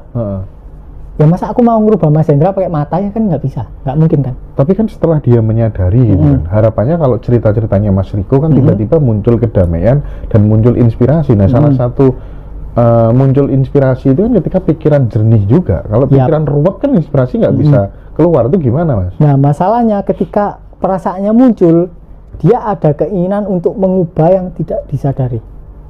Akibatnya ya bukan menyadari emosinya, tapi berusaha mengubah emosinya, cuma tekniknya pakai menyadari. Sangat berbeda itu. Jadi kita perlu melepaskan atau menyadari semua usaha yang berkaitan dengan usaha untuk mengubah dan melenyapkan. Karena ketika kita berusaha melenyapkan dan berusaha mengubah, maka di situ kita masuk ke dalam diri fiksi. Oke. Karena layar tidak pernah berusaha mengubah jalan cerita. Layar bioskop. Jadi rasa pencerahan itu seperti halnya misal kita nonton bioskop ya, 2 jam ya. 2 jam itu kita larut ke dalam cerita. Terus setelah 2 jam kita keluar gedung bioskop, kita tahu, oh aku bukan ceritanya gitu. Apakah tokoh yang mati itu berpengaruh ke kita? Ya enggak. Apakah jalan cerita yang tadi tembak-tembakan, terus kehilangan suami, kehilangan uang, apakah berpengaruh ke penonton? Ya enggak aslinya. Tapi ketika kita teridentifikasi, ya jadi pengaruh. Dan cara untuk lepas ya adalah menyaksikan. Apapun lah kita saksikan. Kalau kita belum bisa menyaksikan area dalam kita, ya kita saksikan area-area luar. Misal menyaksikan Mas Hendra, menyaksikan kasur dan ruang di antara kasur, kemudian kita beralih menyaksikan pikiran, menyaksikan perasaan, dan kemudian menyaksikan yang menyaksikan itu sendiri. Oke. Misal ini ya, misal ada seseorang sekali lagi dia sedang mengalami musibah yang besar di dalam hidupnya gitu ya. Terus kemudian dia mencoba untuk diam, diam, pejamkan mata, atau tidak menjamkan mata tidak masalah. dia mencoba untuk melepaskan diri dari yang namanya pikiran, nggak mikir, dan dia juga nggak merasakan sesuatu gitu ya, karena dia bukan pikiran, dia bukan tubuh, dia bukan apa tuh namanya emosi, perasaan gitu, dia melampaui itu semua, dia berada pada wilayah kesadaran tadi. Di fase itu kan sebenarnya memang kita tidak akan kita kan sudah terbebas dari penderitaan. Ya nggak kira-kira? Nah, bisa nggak praktek gitu aja gitu ketika kita ada masalah, itu sebagai metode letting in gitu, sama nggak dengan seperti itu yang disampaikan Mas Riko? Sama. Oke. Nah, ketika itu dilakukan terus-menerus, lama-kelamaan akan muncul solusi sendiri di dalam diri, begitu kan? Bukan muncul solusi, masalahnya hilang. Masalahnya hilang. Masalahnya bahkan kita tidak berusaha menyelesaikan, hilang-hilang sendiri tanpa campur tangan kita. Tapi ketika kita berusaha menyelesaikan malah nggak selesai. Oke, sebentar Mas. Kalau dikatakan masalahnya hilang sih, aku kurang sepakat ya, karena memang masalahnya tetap ada gitu. Maksudnya, misal kayak di PHK, dia masih tetap di PHK. Nah, mungkin yang tepat adalah perasaan, galau semuanya tuh hilang semuanya. Nah, tapi untuk orang kan bingungnya kan untuk menuju supaya kemudian ada solusi itu loh. Nah, itu tuh kapan gitu loh Mas, harus ngapain lagi setelah kita berada pada wilayah kesadaran tadi, karena kan dengan begitu kan memang sudah netral semuanya kan Mas, netral, wis nggak ada khawatir, nggak ada apa-apa gitu. Itu biasanya ketika setelah fase itu tuh langsung atau gimana gitu. Nah, yang perlu tak tanya adalah apakah di PHK itu suatu kondisi ataukah suatu masalah? Kondisi, kalau di PHK jelas bagi kebanyakan orang masalah. Ketika dia berada di diri pribadi yang bernama, ya kan? Tapi ketika kita berada di ranah kesadaran, ya bukan masalah, cuma kondisi. Dan kondisi pasti berganti. Tapi ketika kita berada di diri pribadi, kita menganggapnya masalah dan kita berusaha mengubah, ya nggak berubah-berubah. Karena kita berusaha memecahkan sesuatu yang pasti berganti. Kondisi berganti ketika kita berada pada wilayah kesadaran. Ya. Oke. Karena ketika kita berusaha mengubah, ya nggak berubah-berubah. Nah, ini kan berarti butuh apa namanya ya? Maksudnya ketika kemudian geser menuju kondisi yang baru itu loh Mas. Orang yang kadang nggak ngeh gitu. Jelas-jelas mau naik kereta tapi di dompet nggak ada uang gitu. Terus kemudian kita berada pada wilayah kesadaran gitu kan. Terus menengai gitu ya. Nah itu loh Mas, maksudnya gitu yang teman-teman masih resahnya di situ gitu loh. Ya berarti itu belum sampai di wilayah kesadaran. Karena ada resahnya yang tidak tersadari dan pemikiran yang belum disadari. Yang tanya kapan itu belum disadari. Ketika dia tanya kapan berarti dia tidak ada di posisi kesadaran. Artinya ketika kemudian seseorang sudah menyadari itu semuanya, resah, tanya sudah nggak ada, itu keajaiban pasti muncul. Pasti. Okay. Dan pertanyaannya bisa jadi masih ada, tapi kita ada di belakangnya. Oke. Paham ya teman-teman ya. Aku udah mulai gaduh ini sitik-sitik. Susah kalau IQ rendah ini ya. Bismillah, saya mau nitip pertanyaan Mas. Saya lagi kena masalah hutang yang tadinya ikut investasi kripto dengan modal hampir 300 juta. Sekarang invest itu nggak tahu gimana lagi, nggak ada kejelasan. Akhirnya saya punya hutang 150 juta, angsuran per bulan 7 juta. Bagaimana biar saya bisa melunasi hutang sedangkan saya hanya IRT yang ngandelin uang dapur dari suami, sedangkan suami saya bukan pekerja tetap yang punya gaji. Terima kasih Mas Riko. Jadi ketika kita punya masalah, kita perlu mengidentifikasi di mana masalah itu muncul. Yang penting hasilnya itu. Ketika kita benar-benar tahu masalahnya muncul di mana, yaitu adalah di samudra ketidakterbatasan. Tapi ketika kita berfokus di masalahnya, ya masalahnya persisten. Intinya itu. Jadi ketika seseorang berkata, aku mau melunasi ini gimana? Aku kan cuma IRT yang mengandalkan gaji suami, kan berarti dia bergerak dari bidang diri fiksi kan. Diri atau otak kiri yang menafsirkan bahwa oh aku cuma IRT, oh aku cuma dapat uang dari suamiku, oh aku cuma wanita bla bla bla. Kan berarti dari konsep kan dia bergeraknya kan. Dari konsep diri kan. Dari ombak kan. ya pasti udah gagal. Iya. Tapi ketika kita bisa menyadari semua pemikiran itu yang muncul, kemudian kita bisa bypass ke belakang, oh aku bukan ini, aku yang ini, ya udah. Kalau aku yang ini yang tidak terbatas, ya caranya tanpa batas. Walaupun secara garis besar diri individunya IRT pasti ada aja jalan. Jadi ini sebenarnya simple ya. Tapi karena kita terbiasa ruwet, ya kita mikirinnya dengan cara yang ruwet. Oh Padahal ya iya gampang. Mas Yo. Ini simple banget ya teknik ini. Tapi orang pada apa? Pada nggak percaya, mosok mek ngono tok gitu kan ya. Nah itu perlu disadari, yang verbalisasi dari mosok ngono tok gitu kan. Jadi tidak perlu melawan tayangan apapun yang tayang di kepala, apapun yang tayang di perasaan, tidak perlu dilawan. Nggak perlu dilawan. Iya.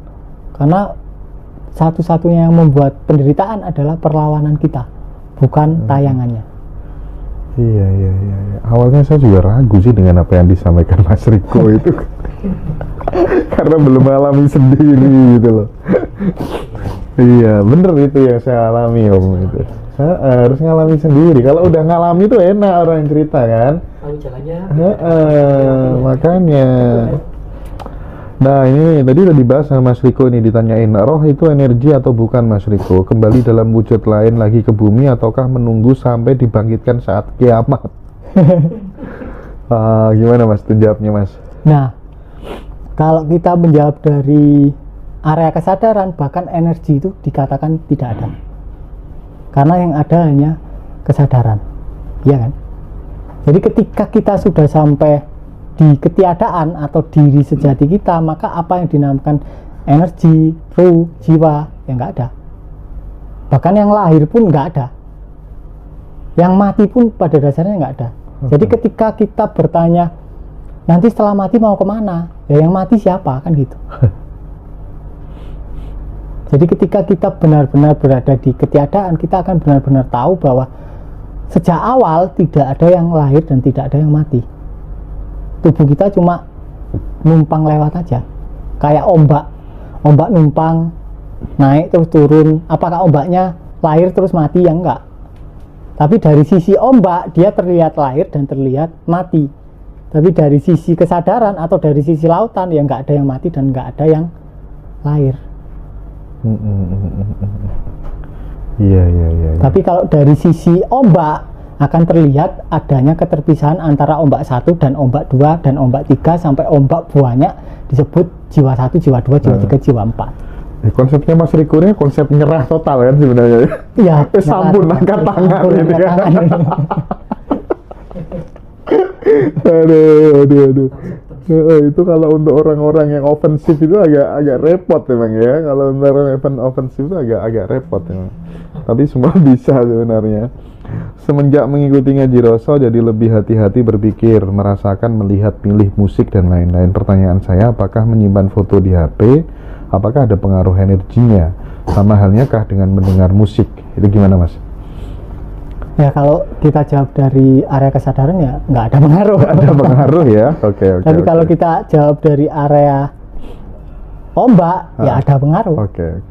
Intinya kita mau dari area laut atau ombak gitu. Dari area laut atau ombak Iya. Tapi kalau mau hidup lebih mudah ya kita harus laut. Dari laut.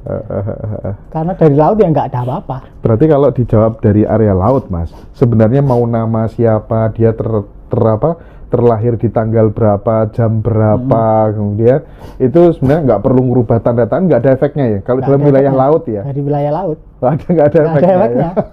Karena kita sudah lautan. Nggak usah ganti nama. Nggak usah ganti nama berarti. Iya sih, bener. Bagaimana cara ini nggak tahu pertanyaan tepat sama Mas dijawab Mas Riko apa enggak, tapi nggak apa-apa dikasih spill aja. Bagaimana caranya manifestasi doa supaya cepat terkabul Mas Riko? Nah gini, kalau dari area lautan ya, sudah terjadi kan? Sudah terjadi. Bukan soal tanya kapan terjadi, ya udah terjadi. Cuma kamu belum sadar aja kalau udah terjadi kan gitu. Cuma kalau dari area kita jawabnya dari area ombak ya tanya. Ya kita harus menerka, masih lama, tergantung kondisi psikologisnya kan. Iya, iya. Kamu masih banyak trauma gitu ya, tunggu bentar lah sampai bersih kan gitu kan. Tapi kalau dari area laut ya udah terjadi. Waduh, beruntung banget bisa ketemu Mas Riko. Ya teman-teman, nanti ini saya sarankan untuk teman-teman gabung di acara Kopdar di tanggal 4 Januari. Jadi teman-teman bisa langsung tanya seperti ini, face to face dengan Mas Riko. Dan nanti acaranya mulai jam 9 pagi sampai jam 3 sore. Teman-teman nggak perlu nginep ya, kecuali yang dari jauh gitu. Ada yang dari Bandung soalnya. Assalamualaikum kru Ngaji Roso, nitip soal ini, gimana sih caranya supaya saya bisa menjadi magnet uang? Suwun Mas gitu. Magnet uang Mas. Ya kalau dari area laut ya kita sudah magnet uang. Sudah magnet uang. Ya. Iya. Tapi ketika lautan menyangka dirinya ombak, ya ombaknya berusaha jadi magnet uang. Intinya yang paling urgent adalah mengalami diri kita yang sejati. Intinya yang paling urgent itu. Oke, kesadaran itu tadi ya. Gimana caranya kita bisa bersihkan hati jika kita dalam lingkungan kerja yang buruk, pembenci, penjilat? Kerjaan apa ya yang membenci dan menjilat itu ya kira-kira? Gimana Mas? Nah, pilihan kita cuma dua. Kita mau menyalahkan pihak luar atau kita mau menyalahkan diri sendiri. Benar. Ketika kita bisa memahami bahwa oh ya emang aku yang keliru, ada solusi. Tapi kalau kita menyalahkan pihak lain ya nggak ada solusi. Yang benar itu kan justru nggak nyalahkan siapa-siapa Mas.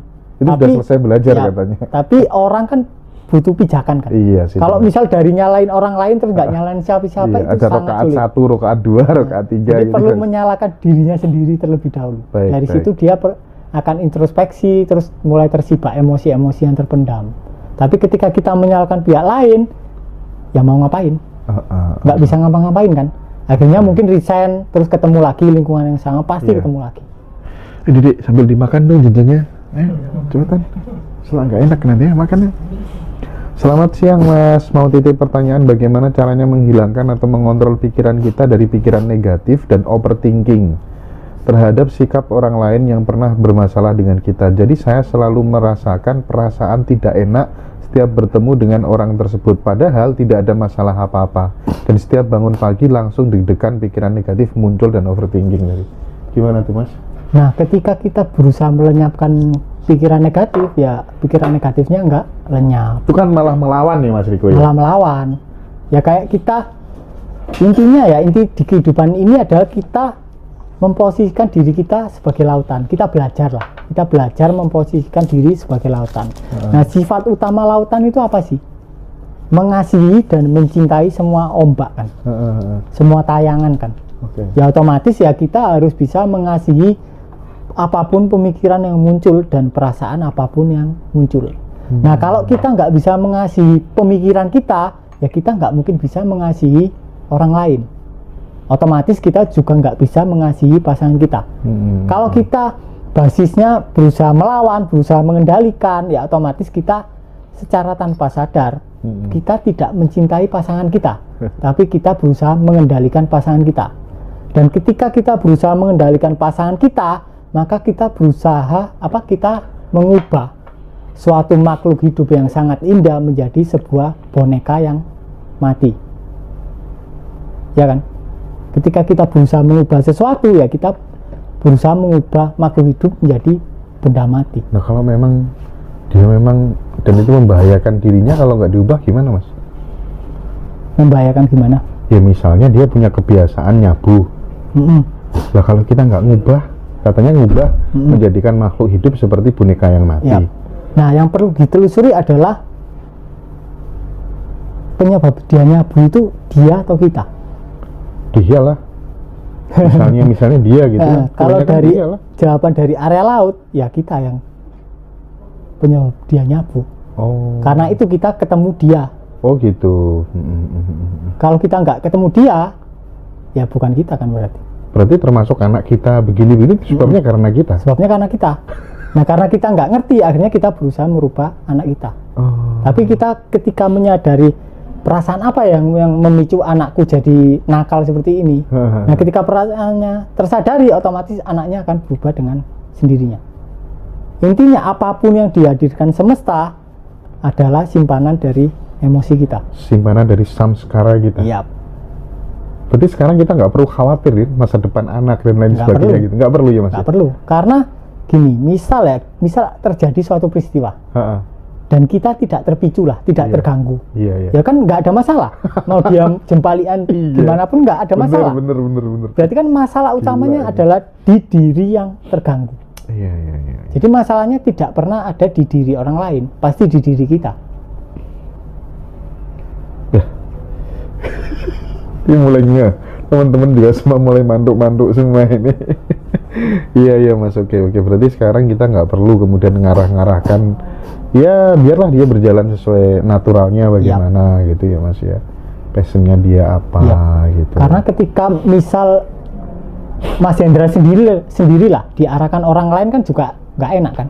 Bahwa itu semua terjadi disebabkan karena kita. Yang harus kita lakukan apa? Artinya gini, kita nggak perlu ngapa-ngapain juga. Nggak perlu ngapa-ngapain. Nah terus kita juga nggak perlu berharap dia berubah. Nggak perlu. Nah, misal gini wes, COVID dulu lah. COVID itu terbagi menjadi dua golongan. Ada yang terganggu dengan COVID dan ada yang tidak terganggu. Yang tidak terganggu berarti ya dia nggak ngurus mau ada COVID atau enggak, dan nggak ngaruh ke dirinya. Sedangkan yang merasa terganggu ya terganggu. Jadi masalah utamanya bukan di peristiwa COVID-nya, tapi di diri yang terganggu, diri fiksi yang terganggu ini. Oke, masalah utamanya di situ. Di situ. Tapi kan terkadang kita punya orang-orang yang kita cintai. Misalnya dia punya kebiasaan buruk. Ya, kebiasaan buruk itu ketika diterus-teruskan, itu kan akan berimplikasi negatif terhadap kehidupannya dia di masa yang akan datang.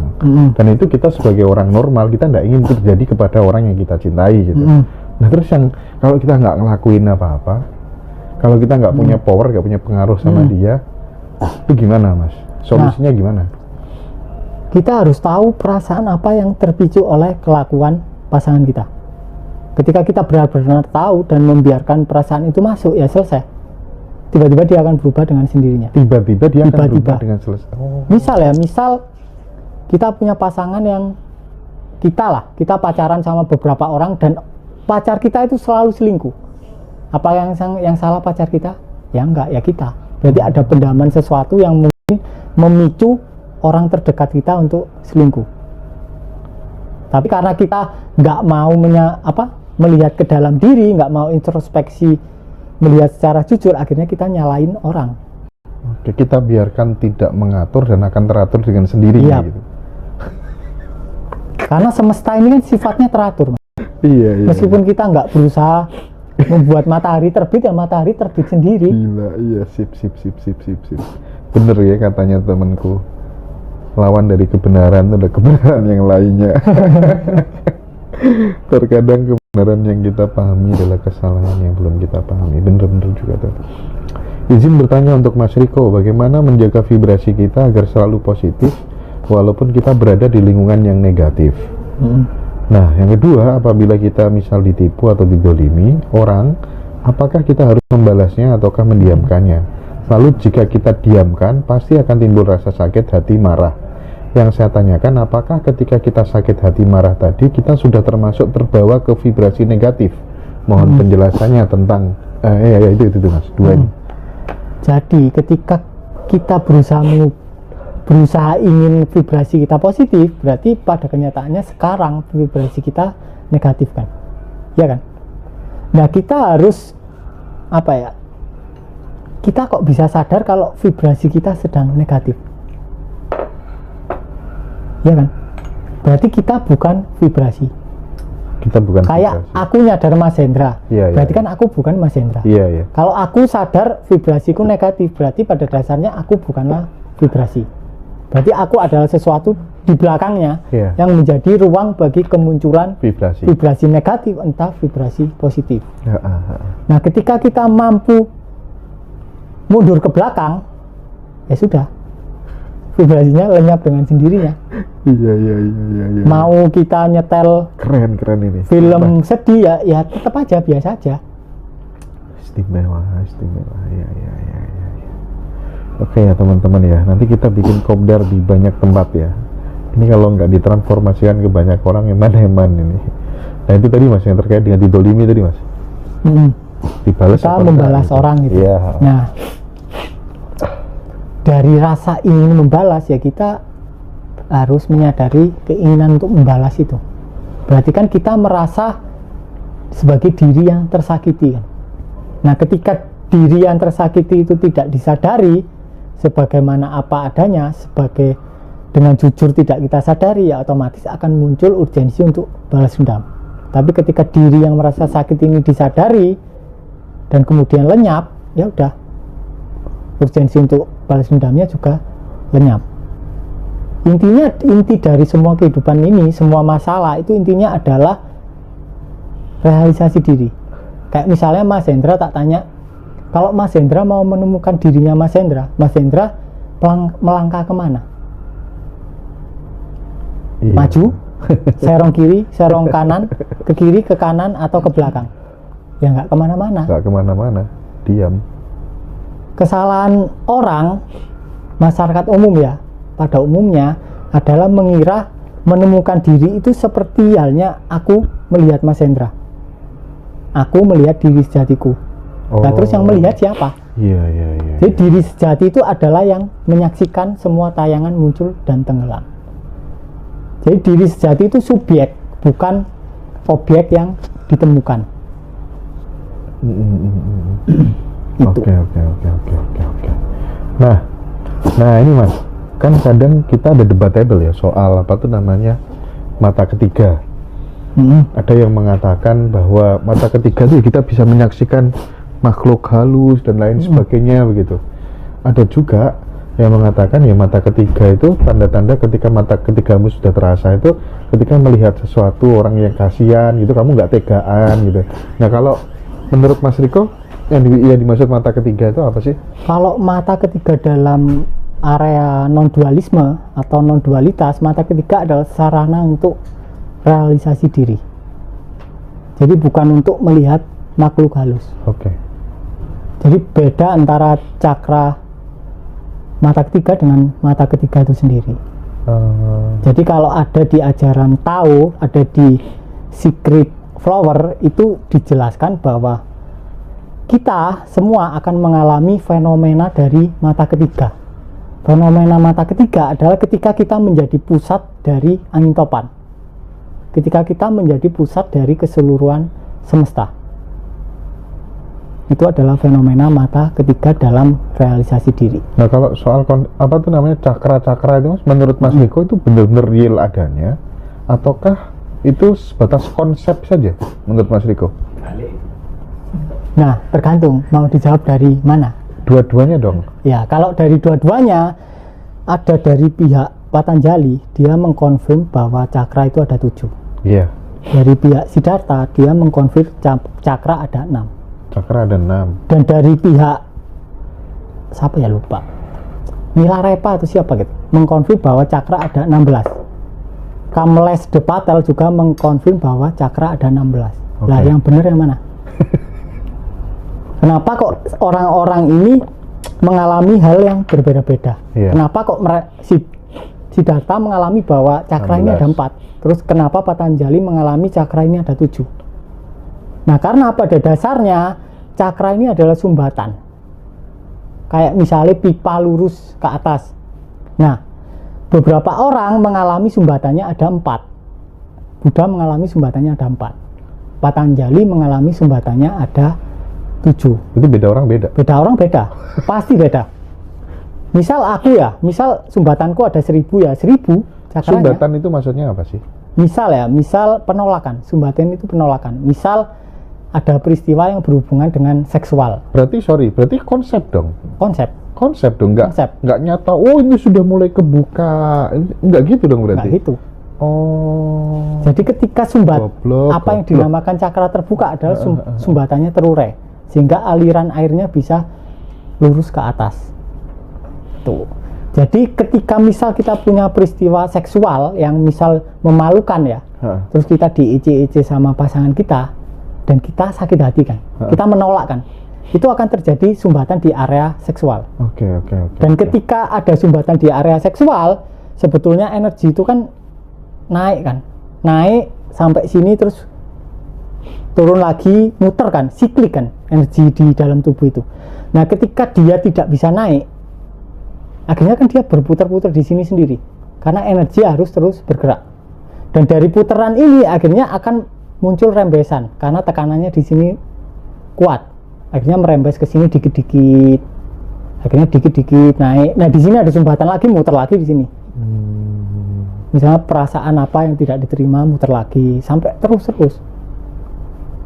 Jadi apa yang dinamakan cakra pada dasarnya adalah sumbatan. Sumbatan. Yap. Dan Ramana Maharishi, Osho, Krishnamurti sepakat dengan hal itu. Mereka semua berkata bahwa cakra adalah sumbatan. Karena itulah kenapa pengalaman setiap orang tercerahkan beda-beda. Nah, kalau yang mengatakan aktivasi cakra itu benar apa enggak? Nah, ketika kita menjawab dari ranah lautan, bahkan energi itu nggak ada. Oke. Kebanyakan ketika kita membicarakan aktivasi cakra, yang ditekankan adalah soal siddhi atau kesaktian. Jadi pikiran itu, meditasi itu punya dua arah. Arahnya ke kesadaran atau ke arah siddhi. Kalau ke arah siddhi kita jadi sakti. Bisa melihat macam-macam, melihat setan, melihat apa kayak menerawang masa depan, menerawang masa lalu, padahal semuanya adalah hasil dari timbunan samskara. Iya. Tapi ketika kita mampu mengamati siapa yang bermeditasi, ya arahnya ke kesadaran. Baik. Jadi sekali lagi, cakra yang jumlahnya 7, yang 16, yang ratusan, itu hanya konsep ya? Itu hanya konsep. Prinsipnya adalah sumbatan. Yap, itu pada dasarnya untuk membantu kita. Tapi dimanfaatkan oleh beberapa orang untuk keperluannya masing-masing. Sama dengan kundalini? Sama. Apa itu kundalini itu sebenarnya? Kundalini kan energi yang muter itu. Tapi karena adanya sumbatan, dia tidak bisa naik secara maksimal, nggak bisa muter. Mikrokosmik orbitalnya nggak bisa muter. Itu energi yang muter itu kundalini. maksudnya gimana sih? Contohnya gimana sih? Kalau dalam tahu kan ada yang dinamakan bahwa energi yang naik harus turun kembali. Kalau dia naik terus, akibatnya dia akan mengalami sindrom. Itu yang biasanya dialami oleh pejuang kundalini sebagai sindrom kundalini. Tapi kalau dalam ajaran tahu, apa yang naik harus turun. Memang jalurnya kan siklik. Kan dari tulang belakang naik ke otak dia putar gini terus turun lagi lewat lidah. Turun terus naik lagi, turun lagi. Nah, ketika banyak sumbatan di orbitalnya, maka akan terganggu, nggak lancar. Tapi sebetulnya juga nggak begitu penting. Beneran nggak begitu penting dan nggak begitu signifikan ketika kita sudah bisa sampai di lautan. Karena di lautan yang nggak ada semuanya. Meditasi kundalini nggak ada manfaatnya berarti? Ada untuk apa itu? Mengurai sumbatan. Karena energi yang dinaikkan kan panas. Berarti bukan konsep dong berarti kalau kundalini? Kalau dari area laut ya konsep. Kalau dari area laut konsep. Kalau dari area tubuh terkadang orang butuh. Dan itu akan sangat susah. Karena apa? Karena kita memforce energi yang pada dasarnya berputar. Karena ketika kita berusaha menaikkan energi, yaitu kita butuh usaha kan. Tapi ketika kita bisa mengurai satu persatu perasaannya, otomatis energinya bergerak dengan sendirinya tanpa atensi kita.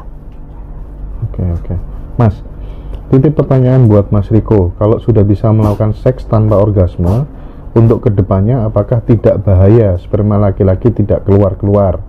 Apakah tidak menimbulkan prostat dan lain sebagainya? Nah, yang perlu kita hindari adalah fase emisinya. Emisi apa sih, Mas? Emisi itu adalah fase ketika spermanya didorong dari epididymis ke prostat. Kalau udah sampai di situ ya lebih baik ejakulasikan.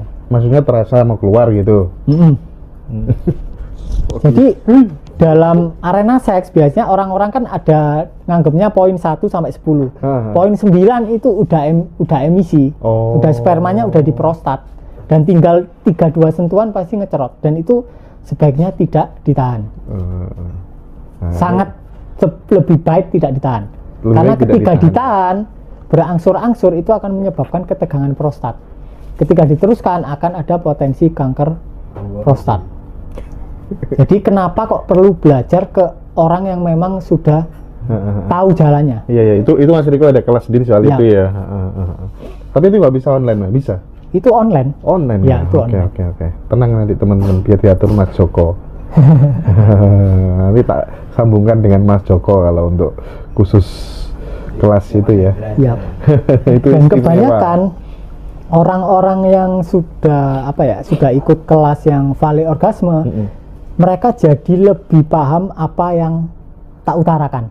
Yang selama ini mereka bingung background itu apa ya, Iya, kesadaran itu apa, mereka otomatis tahu. Oh. Karena di dalam Vale Orgasme itu mereka mengalami kesadaran melalui sarana seks. Itu lebih mudah. Kenapa kok aku membuat kelas Vale Orgasme? Karena lebih dimungkinkan mengalami kesadaran melalui seks. Oke. Karena seluruh tubuh kita kan pada dasarnya adalah sel Jadi seks yang jalan menuju kesadaran berarti bermodifikasi. ya. Ya. Nah, ini menarik sekali bagi teman-teman nanti yang pengen belajar langsung ya soal Vale Orgasme. Nanti bisa hubungin saya, nanti saya hubungkan dengan Mas Joko ya. Dan nanti teman-teman mungkin teman-teman butuh tahu, Mas, perlu tahu gitu dari yang sudah ikut Vale Orgasme begitu. Apakah kemudian yang punya kendala-kendala ejakulasi dini semuanya bisa berubah, Mas? Semuanya bisa berubah. Semuanya bisa berubah. Bahkan yang disfungsi ereksi, impotensi sampai diabetes itu bisa naik. Itu syarat pertama itu. Itu syarat pertama. Yang dibenerin pertama kali itu. Oh. Itu Vale itu harus bisa durasi lama. Iya, harus bisa durasi. Dan durasinya pasti lama. Durasinya pasti lama. Oke. Wah, menarik itu. Di sini coba lagi. Pamit dulu ya, Ki, ya. Pamit, Om. Istriku nunggu di bawah. Sudah buktikan durasi lama. Ayo kita coba yuk. Tapi Ya, keren ya teman-teman. Kalau pengen durasi lama datang tanggal 4 Januari nanti ya. Yang di Jakarta juga sama nanti. Oke, derekaken atos. Baik, 1-2 pertanyaan terakhir, Mas. Mas mau nitip pertanyaan. Selama saya meditasi dan lihat matahari, tiba-tiba terlihat di depan mata saya sebuah bulatan cahaya. Benar-benar bulat dan cahaya tersebut di tengahnya ada cahaya putih yang berputar dan bulatan tersebut dikelilingi cahaya biru, merah, dan lain-lain seperti warna cakra. Baik dalam keadaan terpejam atau terjaga, bulatan cahaya itu tetap terlihat dan tidak pernah hilang di pandangan saya. Apa sebenarnya bulatan cahaya itu, Mas? Nah, sebetulnya fenomena-fenomena seperti itu tidak penting.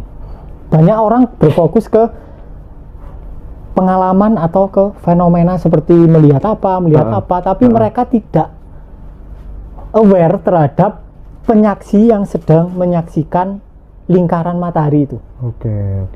Bagian terpenting adalah penyaksi yang menyaksikan fenomena yang muncul. Karena fenomena tiap orang akan beda, tapi penyaksinya pasti sama. Iya. Jadi yang terpenting adalah penyaksi tadi, diri sejati tadi ya. Yap. Jadi Mas Riko itu menggiring teman-teman untuk fokus kembali ke sana. Karena itu cara yang cukup simpel untuk menyelesaikan apapun masalahmu gitu ya. Oke, baik. Satu pertanyaan terakhir, apa komentarnya Mas Riko dengan foto seperti ini? Jadi dia itu sampai, itu apa sih, Mas? Senjatanya Krishna itu apa namanya, Mas? Oh, Senjatanya, apa sih nggak lihat? senjatanya Krishna sing itu apa sih, Mas? Sing muter gitu, enggak muter gitu loh. Oh, gada. Iya. Yang muter itu lah. Ya, jadi dia nunjukin, lihat ini, tunjukin ke semua praktisi paranormal spiritual senusantara, aku bisa begini. Menurut Mas Riko itu gimana tuh? Ya, terjebak di CD itu tadi. Terjebak di CD. Iya, terus saya tanya, kalau udah bisa begini mau apa, Om, gitu kan. Nah, ya.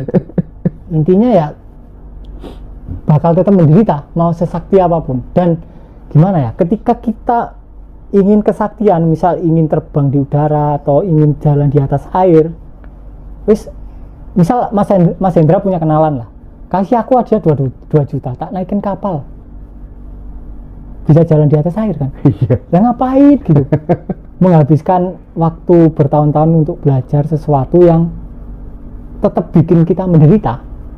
Kalaupun kita mau terbang ya tinggal pesan Garuda kan terbang. Iya, ora payu maskapai. Orang mikirnya susah-susah. Gandumnya susah, mikirnya susah. Tambah susah dia. Oke. Yes, baik Mas Riko. Saya tuh ini kita ketemu ketiga kali ya Mas Riko ya? Iya. Nah, ini pun saya baru, tapi lumayan Mas, ini sudah 70% lah ya, saya mulai memahami konsepnya Mas Riko gitu. Rotok dedel soalnya Mas ya. Pertama aku lolak ya Mas, gak paham ki opo sih maksudnya. Karena kontradiktif banget dengan apa yang aku terima selama ini gitu. Jadi terima kasih banyak, ini ilmu yang luar biasa.